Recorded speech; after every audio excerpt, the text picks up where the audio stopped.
నమస్తే, welcome to MCN news. ముందుగా headlines చూద్దాం.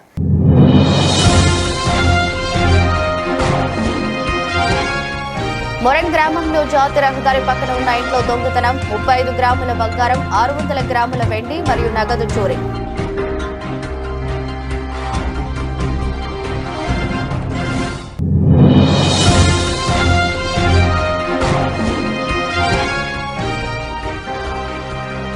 తిరుపతి పవిత్రతను మంట కలపకండి, తిరుపతిలోని రాజకీయ పార్టీల నాయకులకు నవీన్ విజ్ఞప్తి.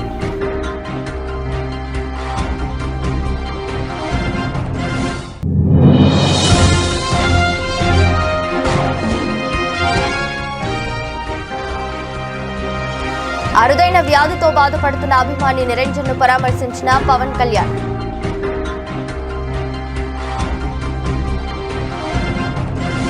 పలమనేరు రూరల్ మండలం మొరం గ్రామంలో జాతీయ రహదారి పక్కన ఉన్న ఇంట్లో దొంగతనం సోమవారం జరిగింది. 35 గ్రాముల బంగారం, 600 గ్రాముల వెండి మరియు నగదు దొంగలించుకుని పోయినట్టు ఇంటి యజమాని తెలిపారు. ఇంట్లో ఎవరూ లేని సమయంలో దొంగలు చొరబడి దొంగతనం చేసినట్టు తెలుస్తోంది. పోలీసులకు సమాచారం ఇచ్చిన ఇంటి యజమానులు పోలీసుల దర్యాప్తులో తెలియాల్సి ఉంది.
ఇక్కడ మొరం హ్యాచరీస్లో పనిచేస్తూ ఉన్నాను. పొద్దున్న 8 గంటలకి పనికి వెళ్తే సాయంత్రం వరకు 5 గంటల వరకు నేను రాను.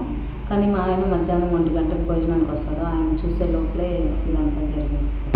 తర్వాత వచ్చి చూస్తే డోర్ కూడా 1 లాక్ మాత్రమే పడింది. దాన్ని ప్రెస్ చేస్తే డోర్ ఓపెన్ అయిపోయింది. ఎవరు తీసారనేసి ఆయన భయం వేసి చూస్తే ఇంకా లోపలికి వచ్చి డైరెక్ట్గా చూస్తే బీరువా పగలగొట్టేసినారు. బంగారు 32 నుంచి 35 గ్రాముల దాకా పోయింది సార్ సుమారు. వెండి వచ్చేసి 500 నుంచి 600 గ్రాముల మధ్య పోయింది. డబ్బులు వచ్చేసి ఒక 2000 రూపాయల వరకు పెట్టినాను, అంతే, ఎక్కువ పెట్టలేదు. అది మొత్తం తీసేసుకున్నాం. దాంతో ఇంకా కావాల్సిన డాక్యుమెంట్స్ కూడా ఉన్నాయి బ్యాగ్లోనే, కార్డ్స్ కన్నా ఎక్కువ ఉన్నాయి, మొత్తం బ్యాగే తీసేసుకున్నారు. తిరుపతి నగరంలో కులిన మాంసం గుట్టు రట్టు కావడంతో నగర ప్రజలతో పాటు తిరుపతితో అనుబంధం ఉన్న ప్రతి ఒక్కరూ ఉలిక్కిపడ్డారన్నారు. తిరుపతిలోని రాజకీయ పార్టీల నాయకులు స్వార్థ రాజకీయ ప్రయోజనాల కోసం ఒకరి మీద ఒకరు దుమ్మెత్తి పోసుకుంటూ తిరుపతి పరపతిని సోషల్ మీడియా వేదికగా మంట కలుపుతున్నారని ఆవేదన వ్యక్తం చేశారు. తిరుపతిలో అసాంఘిక కార్యక్రమాలకు పాల్పడుతున్న వారి వివరాలు ఏ రాజకీయ పార్టీ నాయకుల వద్ద ఉన్నా వెంటనే జిల్లా ఉన్నతాధికారుల దృష్టికి తీసుకువెళ్లి చట్టపరంగా చర్యలు తీసుకునేందుకు సహకరించాలి తప్ప వ్యక్తిగత ప్రయోజనాల కోసం ఒక సంఘటనను బూచిగా చూపించి తిరుపతిలో కోట్లాది రూపాయలు వెచ్చించి తమ స్తోమతను బట్టి హోటల్స్, ఫాస్ట్ ఫుడ్ సెంటర్లపై ఆధారపడి జీవనం సాగిస్తున్న వారి కడుపు కొట్టడం మంచిది కాదన్నారు. తిరుపతి రాజకీయాలు కుళ్లిపోయాయని, కులిన మాంసం కన్నా తిరుపతి రాజకీయ నాయకుల మాటలు ప్రమాదకరంగా మారాయన్నారు. తిరుపతిలో బయటపడిన కులిన మాంసంతో కుటిల రాజకీయాలు చేస్తున్న తిరుపతి రాజకీయ రాబందులు ఓసారి ఆత్మ విమర్శలు చేసుకుని తిరుపతి పవిత్రతను కాపాడాలి తప్ప అందరూ కలిసి మంట కలపకండి అని విజ్ఞప్తి చేశారు. ప్రపంచ ప్రఖ్యాతిగాంచిన పవిత్ర పుణ్యక్షేత్రమైనటువంటి తిరుపతి ఆధ్యాత్మిక నగరంలో గత 4 రోజుల క్రితం కుళ్ళిన మాంసాన్ని నగరపాలక సంస్థ అధికారులు తనిఖీలు చేసి పట్టుకున్నామని చెప్పని మీడియా ద్వారా, సోషల్ మీడియా ద్వారా బయటికి రావడంతో ఒక్కసారి తిరుపతి ప్రజలే కాకుండా సుదూర ప్రాంతాల నుంచి తిరుపతికి పోయిన వాళ్ళంతా కూడా ఒక్కసారి ఆందోళన చెందారండి. నేను ఒకటే విజ్ఞప్తి చేస్తున్నా, దీన్ని ఆసరాగా చేసుకొని తిరుపతిలోని అధికార ప్రతిపక్ష పార్టీల నాయకులు ఒకరి మీద ఒకరు దుమ్మెత్తి పోసుకుంటూ వీళ్ళమ్మారు వాళ్ళమ్మారు అని చెప్పని సోషల్ మీడియాలో పెడుతున్నారు. దీనివల్ల తిరుపతి పరపతి మంట కలిసిపోతుంది. మీకు ఏదైనా ఆధారాలుంటే అధికారులకు, ఉన్నతాధికారుల దృష్టికి తీసుకెళ్ళండి, పలాని వాళ్ళు అమ్ముతున్నారని చెప్పని సాక్ష్యాలతో సహా మీరు అందించినట్లయితే వాళ్ళ మీద కఠినంగా చర్యలు తీసుకోవాలని తిరుపతి నగర ప్రజలందరూ కూడా పార్టీలకు అతీతంగా మేమంతా కూడా కోరుకుంటున్నాం. అంతే తప్ప స్వార్థ రాజకీయ ప్రయోజనాల కోసం మీరు వ్యక్తిగత ద్వేషాలతో రాజకీయ రాబందుల్లాగా తిరుపతి పరపతిని దయచేసి మంట కలపద్దండి. నేను జిల్లా కలెక్టర్ గారికి విజ్ఞప్తి చేస్తున్నాను. ఎందుకంటే ఫుడ్ సేఫ్టీ అధికారులు కేవలం తిరుపతి జిల్లాకు 2 మాత్రమే ఉన్నారండి. వాళ్ళు తిరుపతి, తిరుమలతో పాటు కాళహస్తి, అదేవిధంగా గూడూరు వరకు మన పరిధి ఏదైతే పెరిగిందో తిరుపతి జిల్లా మొత్తం ఆ 2 అధికారులే పర్యవేక్షించాలి. ఇది సాధ్యమయ్యే పని కాదండి. వాళ్ళ కింద 2 పనిచేస్తున్నారు. అందులో ఒకరు లాంగ్ లీవ్లో ఉన్నారు, ఒక్క వ్యక్తి మాత్రమే ఉన్నారు.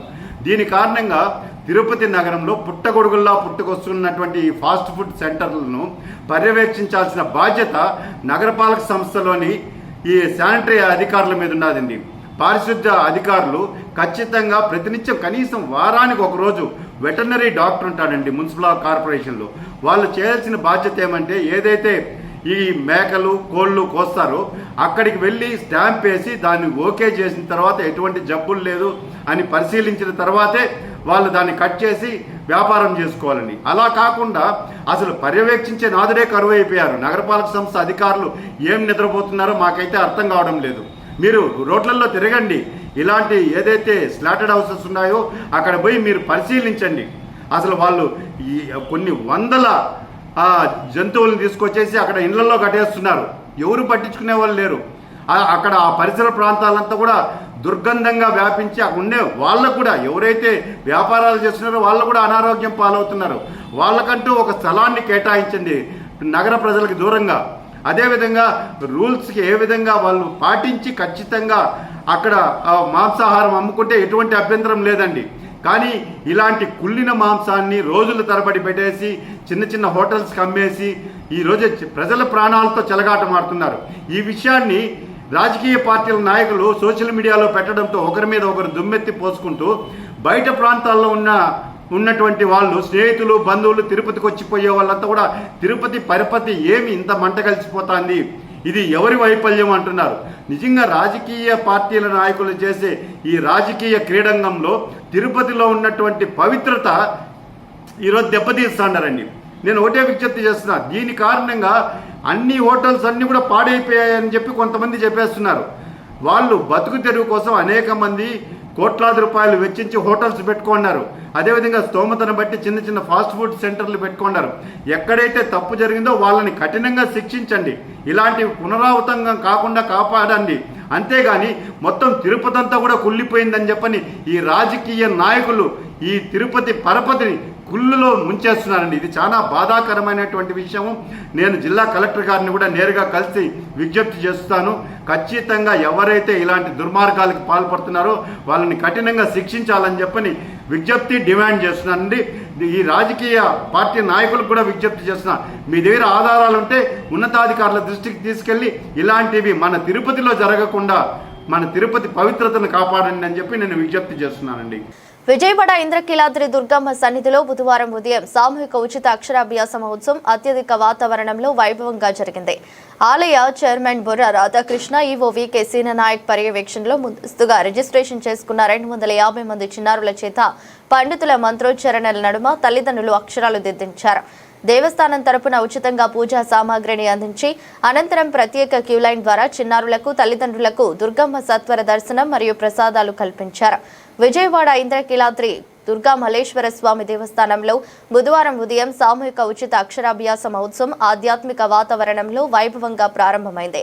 ఆలయ ధర్మకర్తల మండలి చైర్మన్ బుర్ర రాధాకృష్ణ, కార్యనిర్వహణాధికారి వికే సీననాయక్ పర్యవేక్షణలో అధికారులు భక్తులకు ఎలాంటి ఇబ్బందులు కలగకుండా ఏర్పాట్లు చేశారు. ఈ కార్యక్రమంలో ధర్మకర్తల మండలి సభ్యులు, ఆలయ సిబ్బంది ఉన్నారు. శ్రీమాత్రే నమః. సర్వస్వరూపే సర్వేషే సర్వశక్తి సమన్వితే భయేభ్యస్త్రాహినో దేవి దుర్గే దేవి నమోస్తుతే.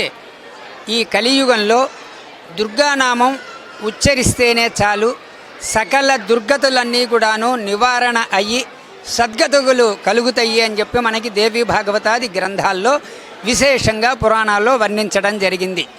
అటువంటి మహోన్నతమైనటువంటి క్షేత్రం ఇంద్రకీలాద్రి. యుగ యుగాల క్రితం స్వయంభూగా వెలసినటువంటి దుర్గామాత ఆలయంలో ఈ రోజుకి కూడా అనేకమైనటువంటి విశేష ఉత్సవాలు, నిత్యోత్సవ, పక్షోత్సవ, మాసోత్సవ, సాంవత్సరిక విశేష ఉత్సవాలు అత్యంత వైభవపేతంగా ఆగమోక్తంగా జరుగుతున్నాయి.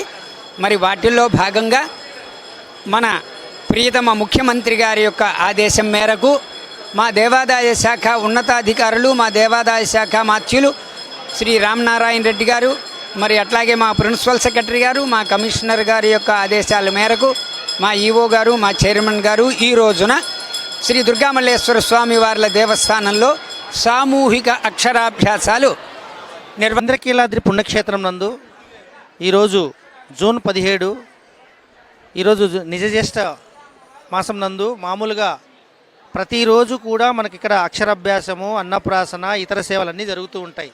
అయితే ఈరోజు ఈ యొక్క మంచి ముహూర్తంలో మనము సామూహిక అక్షరాభ్యాసం అని చెప్పేసి దాదాపు 500 మంది నిరుపేదలు, వీకర్ సెక్షన్స్, బడుగు బలహీన వర్గానికి మాత్రమే ఈ యొక్క కార్యక్రమంలో ఉచితంగా పాల్గొనేటట్టు వారికి దాదాపుగా 200 రూపాయలు ఖర్చు అయ్యే విధంగా కూడా మనమే కొన్ని పలక, బలపం కావచ్చు, అమ్మవారి శక్తి కంకణం కావచ్చు, కుంకుమ మరియు ఇతర ప్యాకెట్ క్యాలెండర్ కావచ్చు, ఇవన్నీ కూడా ఇస్తూ అదేవిధంగా ప్రసాదము 20 గ్రాముల లడ్డు ప్రసాదము, చక్కెర పొంగలి, పులిహోర ఈ విధంగా వచ్చిన తల్లి తండ్రికి పిల్లలకు మనం ఉచితంగా ఇస్తూ ఇక్కడ అమ్మవారి క్షేత్రంలో అర్చకుల యొక్క బాగా చేశారండి. చాలా ఆర్గనైజర్గా చేశారు. మేము అమరావతి నుంచి వచ్చాము. సో 6:30 కల్లా రమ్మన్నారు. 6:30 కల్లా వచ్చాము. చాలా ఆర్గనైజర్గా ఎటువంటి ఇబ్బంది లేకుండా అన్ని పిల్లలకి అన్నీ ప్రొవైడ్ చేశారు టైమింగ్లీ. సో వాళ్ళకి పాలు కానీ, బిస్కెట్లు కానీ, స్లేట్స్ కానీ మొత్తం అన్నీ ఇచ్చారనమాట. సో పంతులు గారు కూడా చాలా మంత్రాలు మొత్తం అన్నీ చెప్పారు. సో బాగా చేశారు. థ్యాంక్ యూ అండి. బాగా జరిగింది. ఇక్కడే 1 టౌన్ మాది. బాగా జరిగింది. వచ్చిన వాళ్ళు రిసీవ్ చేసుకోవడం, పిల్లలకి సౌకర్యం అంతా చాలా బాగా జరిగింది. వచ్చామండి. మార్నింగ్ 4కి బస్ ఎక్కాము. అంత దివ్యంగా జరిగింది. చాలా బాగుంది కూడా. బాగున్నాయండి. అక్కడ సౌకర్యం మాత్రం అది వాటర్ విషయంలో కానీ అన్ని విషయాల్లో బాగుందండి. ఫుడ్ విషయంలో కూడా చాలా బాగుంది. మేము చిరావురండి. బాగానే జరిగిందండి. ఏంటండి? బాగానే ఉందండి.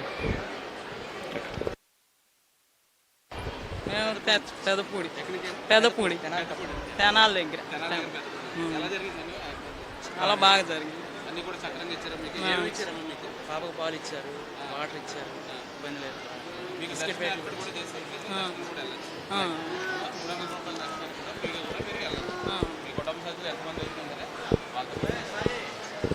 విజయవాడ నగరపాలక సంస్థ కమిషనర్ ధ్యానచంద్ర బుధవారం ఉదయం Labbipeta A convention road, Paidayya road, Fakirgudem main road తదితర ప్రాంతాలను పర్యటించి క్షేత్రస్థాయిలో పరిశీలించారు.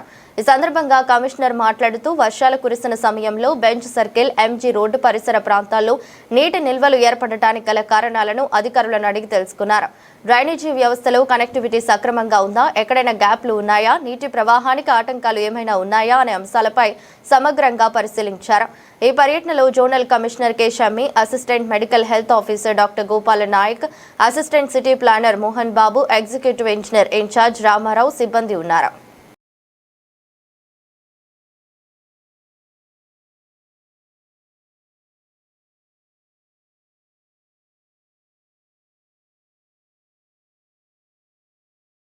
విజయవాడ కృష్ణలంకకు చెందిన రౌడీ షీటర్ గాదే సాయి కృష్ణ అదృశ్యం వ్యవహారం రాష్ట్ర వ్యాప్తంగా సంచలనంగా మారింది. తన కొడుకు సాయి కృష్ణను కృష్ణలంక సిఐ నాగరాజు లాకప్లో చిత్రహింసలు పెట్టి చంపేశాడని, ఆ తర్వాత దహనం చేశారని సాయి కృష్ణ తల్లి విజయలక్ష్మి చేసిన ఆరోపణలు ఇప్పుడు సోషల్ మీడియాలో నిప్పులు చెరుగుతున్నాయి. తన కొడుకు మిస్సింగ్ పై తల్లి విజయలక్ష్మి మాట్లాడుతూ, పోలీసులకు చంపేసే హక్కు ఎవరిచ్చింది? నా కొడుకును స్టేషన్కు తీసుకెళ్లి చిత్రహింసలు పెట్టి చంపేశారు. చట్టాన్ని తన చేతుల్లోకి తీసుకుని సీఐ నాగరాజుకు అంతటి ధైర్యం ఎవరిచ్చింది అని ఆమె నిలదీశారు. బుడిదైనా ఇవ్వండి, నా కొడుకు బ్రతికుంటే చూపించండి, లేదా కనీసం దహనం చేసిన ఆస్తికలైనా ఇవ్వండి, నేను ఎక్కడికైనా వెళ్లిపోతాను అంటూ ఆమె చేసిన వ్యాఖ్యలు చూసిన వారిని కన్నీరు పెట్టిస్తున్నాయి. రాజకీయాలు వద్దు, మాకు రాజకీయాలు అంటగట్టకండి, మాకు కావాల్సింది కేవలం న్యాయం మాత్రమేనని స్పష్టం చేశారు.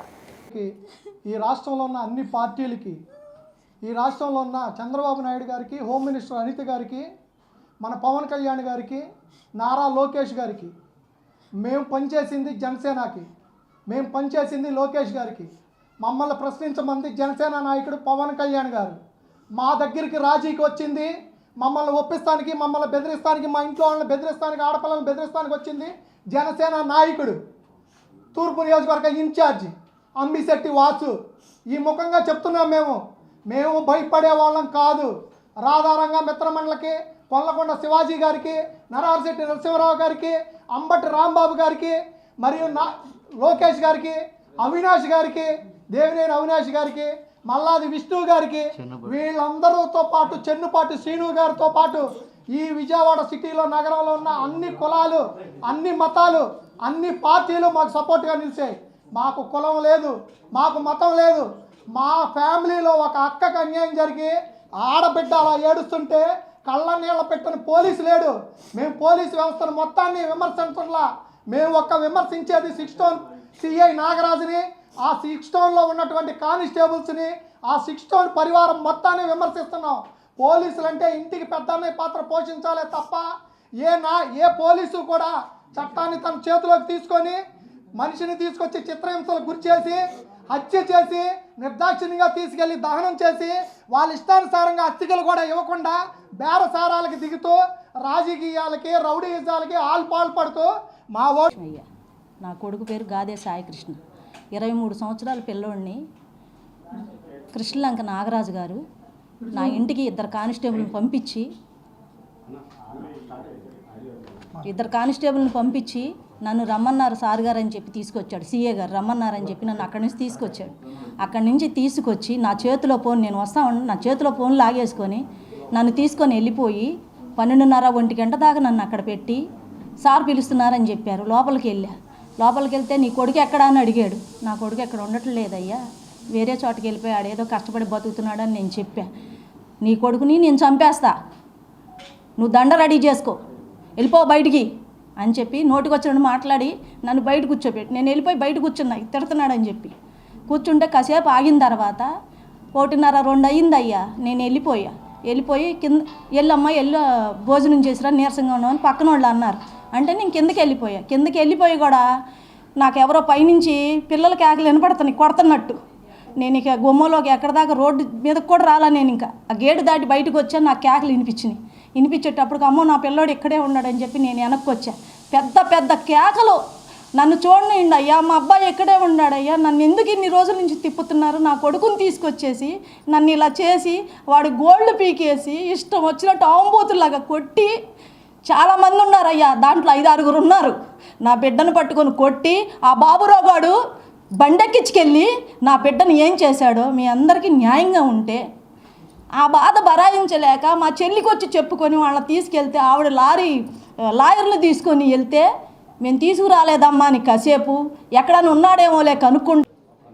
మీడియా మిత్రులకి ముఖ్యంగా ఇన్నాళ్ళ తర్వాత స్పందించి మీరు నా కోసం వచ్చినందుకు ముఖ్యంగా మీ అందరికీ కూడా ధన్యవాదాలు. ధైర్యంగా ఒక డిపార్ట్మెంట్ని, కొన్ని రాజకీయ పార్టీలను కూడా వ్యతిరేకించి మీరు వచ్చి ఈ ప్రెస్ మీట్ తీసుకుంటున్నందుకు మీకు రుణపడిపోయి ఉంటామండి. నేను ఏ పార్టీయో మీకు తెలుసు. ముళ్ళపూడి నాగేశ్వరరావు అని చెప్పి యూట్యూబ్ బైట్స్ అని కొడితే ఏమొస్తాయో మీకు తెలుసు. సామాజికంగా జరిగే అన్యాయాల మీద నా విశ్లేషణ ఏంటో ఇక్కడ ఉన్న చాలామంది విలేకరులు అందరికీ కూడా తెలుసండి, జర్నలిస్టులకి. నేను ఒకటే కోరుకుంటున్నానండి, మేము పవన్ కళ్యాణ్ గారు అంటే అభిమానం, మేము పవన్ కళ్యాణ్ గారి పార్టీ తప్ప ఫ్రెండ్స్ ఇంకోటి కాదండి. బయట ఉండే పవన్ కళ్యాణ్ గారికి నేను సపోర్ట్ చేసుకుంటున్నానండి. ఎంటైర్ మా ఫ్యామిలీలు అన్నీ కూడా పవన్ కళ్యాణ్ గారు పిచ్చండి మాకు. అయ్యా, ఇదే అంబటి రాంబాబు గారు నిన్న మాట్లాడుతూ మీడియాలో ఏం మాట్లాడారండి మీరు విన్నారు కదండి. వాళ్ళు మా పార్టీ కాదు. నన్ను కూడా పవన్ కళ్యాణ్ అంటే ఎన్ని మాటలు మాట్లాడాడో నా బంధువు అయి ఉండి కూడా, మీరు ఈ పాయింట్ నోట్ చేసుకోండి. మీరు రమేష్ గారు కానీ అట్లాగే పేరు నాని నాకు ఫ్రెండ్ అండి, బందర్లో పేరు నాని గారు, నేను మా ఫ్రెండ్స్ గాలి రమేష్ వాళ్ళు అందరూ తిరిగిన వాళ్ళమని. అయినప్పటికి కూడా నేను ఎలా మాట్లాడతానో వాస్తవాలు మీ అందరికీ తెలుసండి. ఇప్పుడు ఈ పిల్లోడి మీద కేసులు ఉన్నాయంటున్నారండి. ఎందుకని పీడీ చట్టం పెట్టలేదండి పోలీసు వారు? ఎందుకని ఆర్మ్స్ యాక్ట్ పెట్టలేదండి పోలీసు వారు? ఎందుకని టాడా చట్టం పెట్టి బెయిల్ కూడా లేకుండా నాన్ బెయిలబుల్ ఒక 6 సంవత్సరాలు జైల్లో పంపలేకపోయారు మీరు? 23 ఏళ్ల పిల్లోడు ఇంటర్నేషనల్ క్రిమినలా?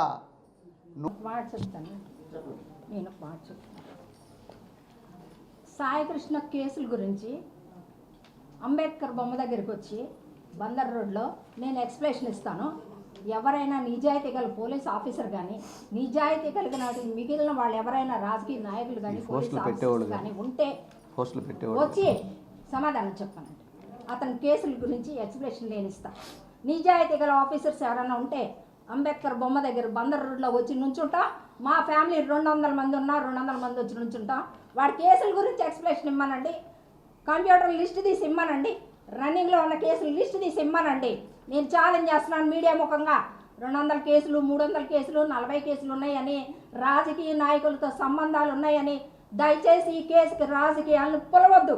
మళ్ళీ చెప్తున్నాం, ఒక అమాయకురాలు, ఎవ్వరు లేని దీనురాలు, వాళ్ళ అబ్బాయి డెడ్ బాడీ ఇమ్మని అడుగుతుంటే దానని మాఫియా అని 3 రాష్ట్రాలు 4 రాష్ట్రాలు, మళ్ళీ చెప్తున్నా 3-4 రాష్ట్రాల్లో వాడు మాఫియా చేస్తే నువ్వు కూడా ఇంకొకరిని ఎక్కించి తిరుగుతున్నావే సిఐ నాగరాజు గారు. అట్లాగే మా వాడిని కూడా జీపులు నీ పక్కన కూర్చోబెట్టుకొని తిరుగుతాం. అన్ని ఆధారాలు ఉన్నాయి, ప్రొసీడ్ అవుతాం.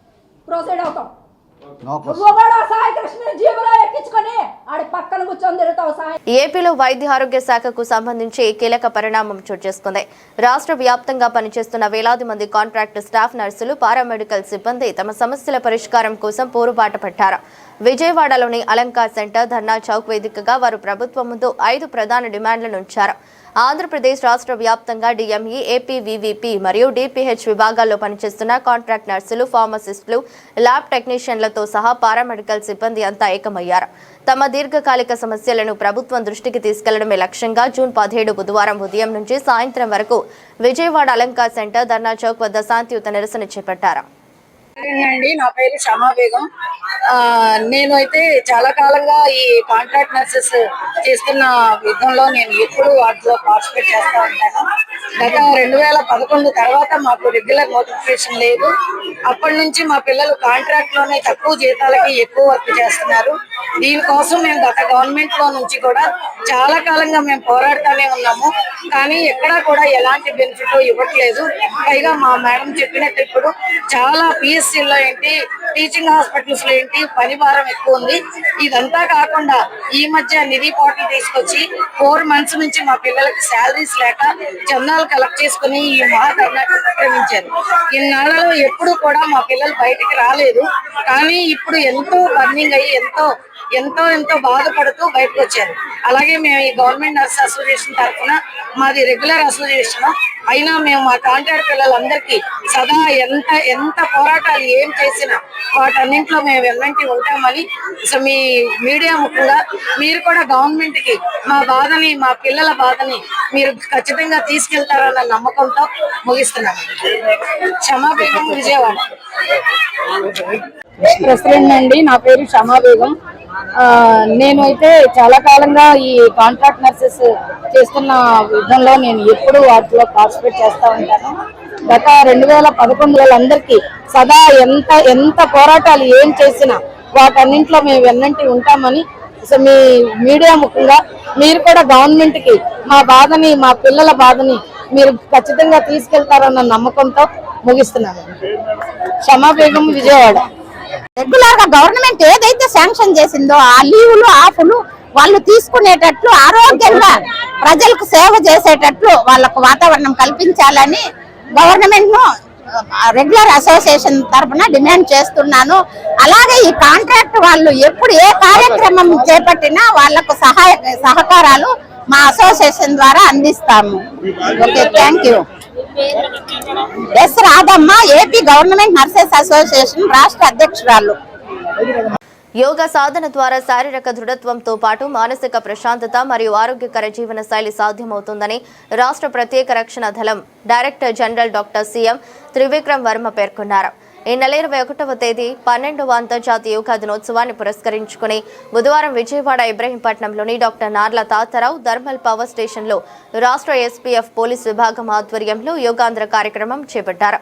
ఈ కార్యక్రమానికి inspector general BV Ramireddy, doctor NTTPS CE Sivaramanjaneyulu, Andhra Pradesh సచివాలయం చీఫ్ సెక్రటరీ అధికారి PVSN Mallikarjunarao, Andhra Pradesh high court assistant commandant K Srinivasulu, Vijayawada Gannavaram అంతర్జాతీయ విమానాశ్రయం assistant commandant TK Rao, Vijayawada guards assistant commandant P Hemasundara Rao, yoga గురువు లంకే జనార్దన్, ఇన్స్పెక్టర్లు పాల్గొన్నారు.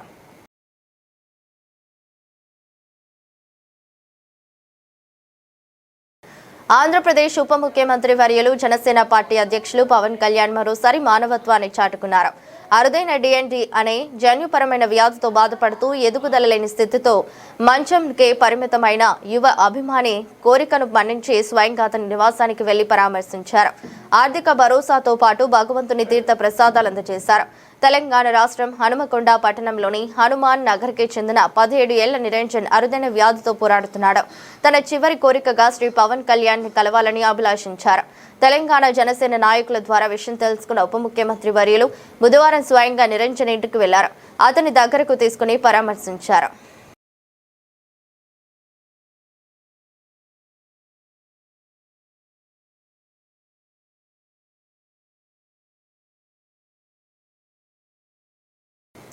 నగరంలోని ప్రముఖ రెయిన్బో చిల్డ్రన్ ఆసుపత్రిలో అగ్ని ప్రమాదం చోటు చేసుకోవడం కలకలం రేపింది. ఆసుపత్రి భవనం నుంచి ఒక్కసారిగా పొగలు రావడంతో రోగులు, వారి కుటుంబ సభ్యులు తీవ్ర ఆందోళనకు గురయ్యారు. సమాచారం అందుకున్న వెంటనే అగ్నిమాపక సిబ్బంది ఘటనా స్థలానికి చేరుకుని సహాయక చర్యలు చేపట్టారు. అప్రమత్తమైన ఆసుపత్రి సిబ్బంది రోగులను సురక్షిత ప్రాంతాలకు తరలించడంతో పెద్ద ప్రమాదం తప్పింది. నగరంలోని రెయిన్బో చిల్డ్రన్ ఆసుపత్రిలో అగ్ని ప్రమాదం చోటు చేసుకుంది. ఆసుపత్రి భవనంలోని ఒక విభాగం నుంచి పొగలు వెలువడటాన్ని గమనించిన సిబ్బంది వెంటనే అప్రమత్తమయ్యారు. ఆసుపత్రిలో పొగలు వ్యాపించడంతో చికిత్స పొందుతున్న చిన్నారుల తల్లిదండ్రులు, కుటుంబ సభ్యులు ఒక్కసారిగా ఆందోళనకు గురయ్యారు.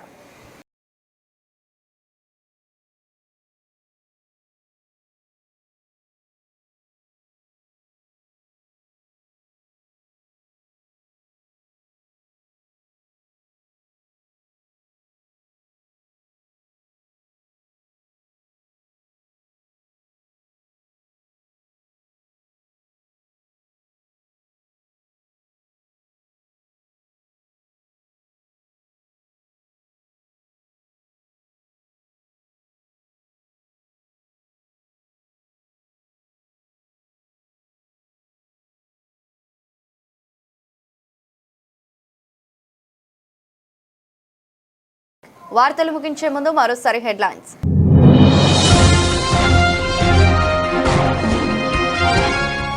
మొరం గ్రామంలో జాతీయ రహదారి పక్కన ఉన్న ఇంట్లో దొంగతనం, 35 గ్రాముల బంగారం, 600 గ్రాముల వెండి మరియు నగదు చోరీ.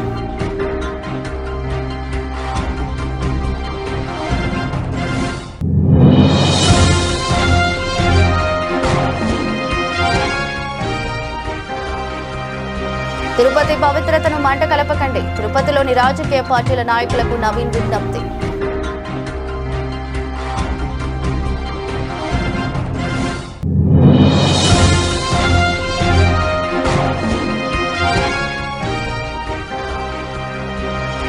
అరుదైన వ్యాధితో బాధపడుతున్న అభిమాని నిరంజన్ను పరామర్శించిన పవన్ కళ్యాణ్.